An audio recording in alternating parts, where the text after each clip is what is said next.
An actor's career is often defined by a handful of iconic characters they've portrayed. One of my favorite stars, Sylvester Stallone, is certainly no exception. Over his 50-plus years in Hollywood, Sly has introduced us to characters like Barney Ross, Ray Tango, and of course, the illustrious Rocky Balboa.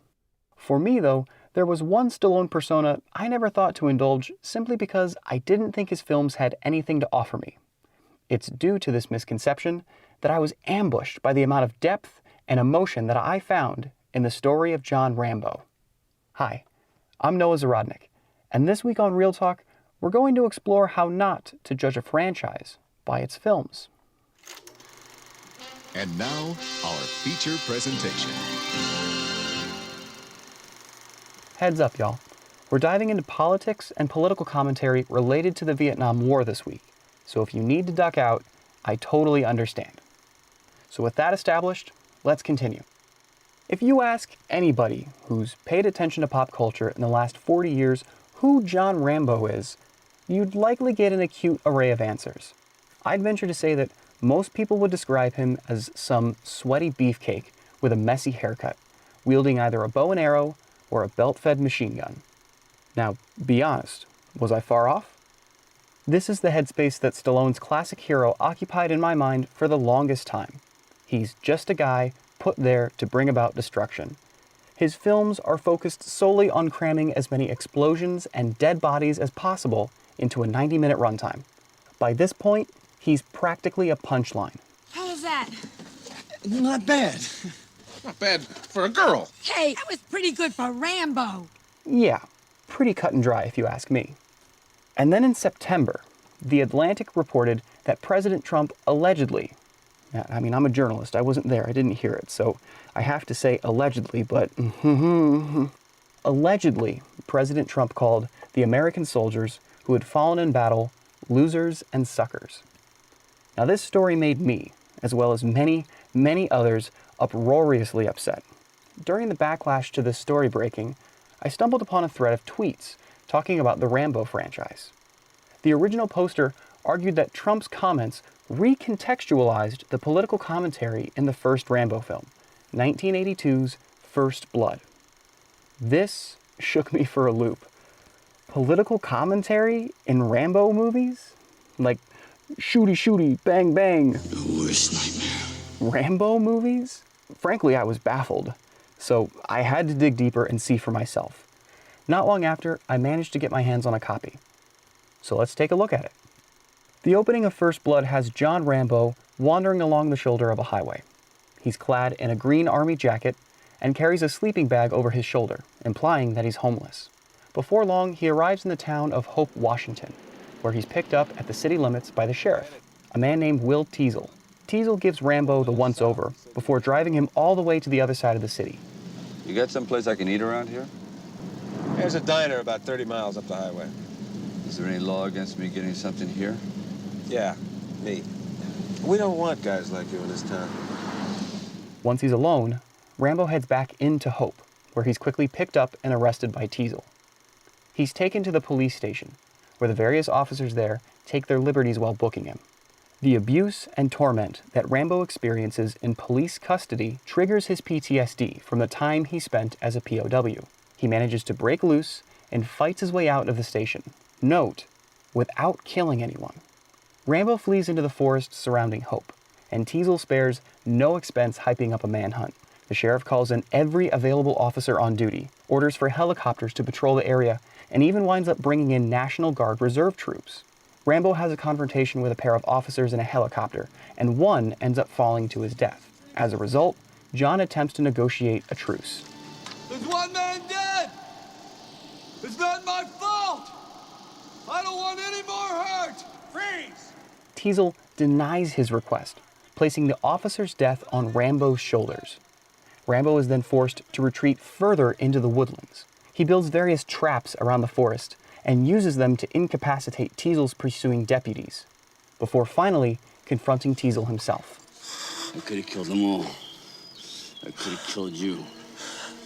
Been telling you the law. Out here it's me. Don't push it. Don't push it, I'll give you a war you won't believe. The sheriff doesn't quite get the message, and instead orders the guard troops to continue the pursuit. Retreating further, Rambo must take refuge in an abandoned mine shaft.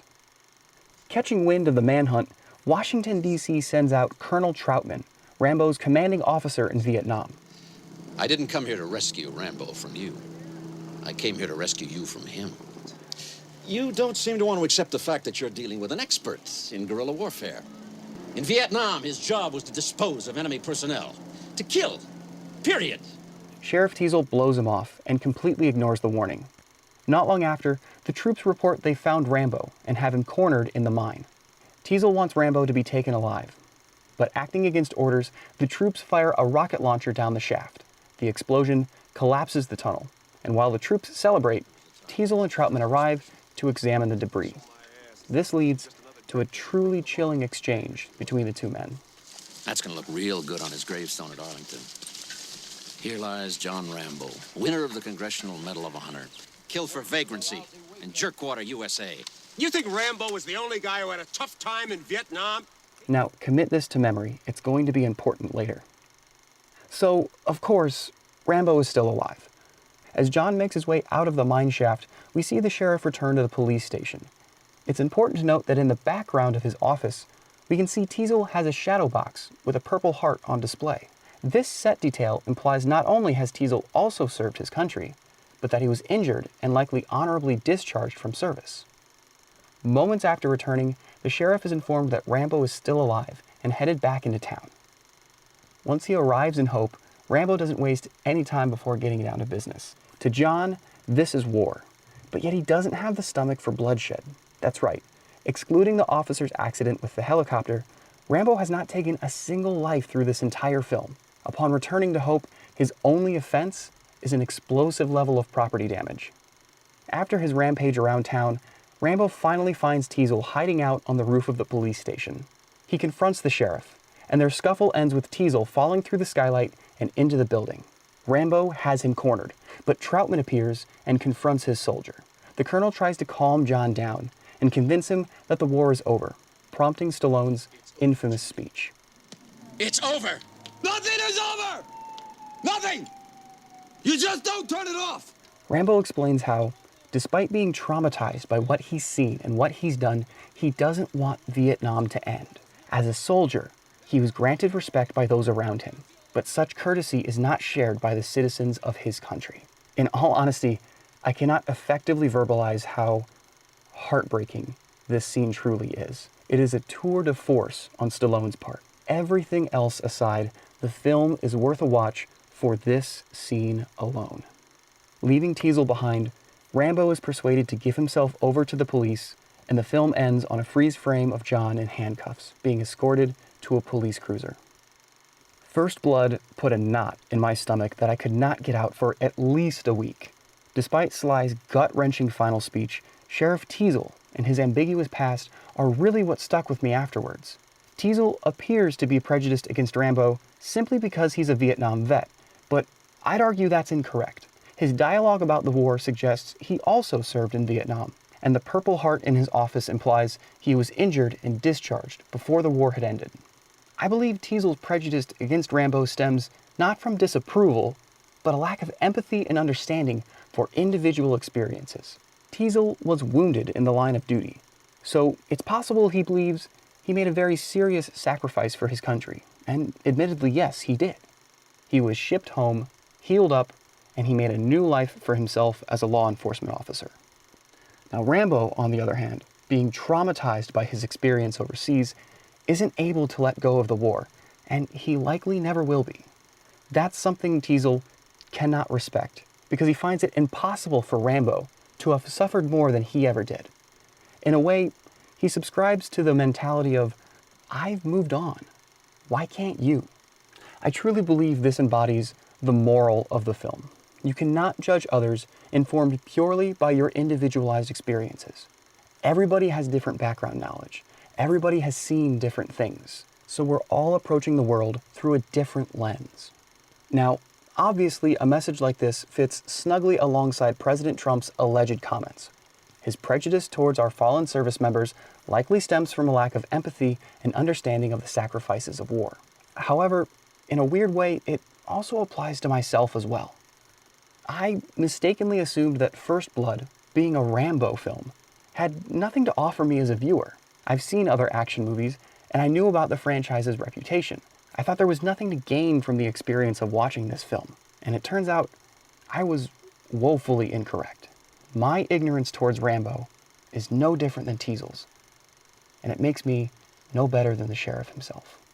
And in all honesty, this experience makes me kind of excited to expand my cinematic horizons even further by exploring some more films that I felt the same way about. Perhaps I was wrong about them too. Thank you for listening to this week's Real Talk. If you enjoyed this episode, please consider subscribing wherever it is that you listen to podcasts. Next week, I'll be looking into how coming-of-age films like American Graffiti, The Breakfast Club, and The Perks of Being a Wallflower haven't really changed or evolved all that much over the last 50-odd years, and why that certainly isn't a bad thing. I really hope that you don't miss it, because I know it's going to be a fun discussion. Catch you next week.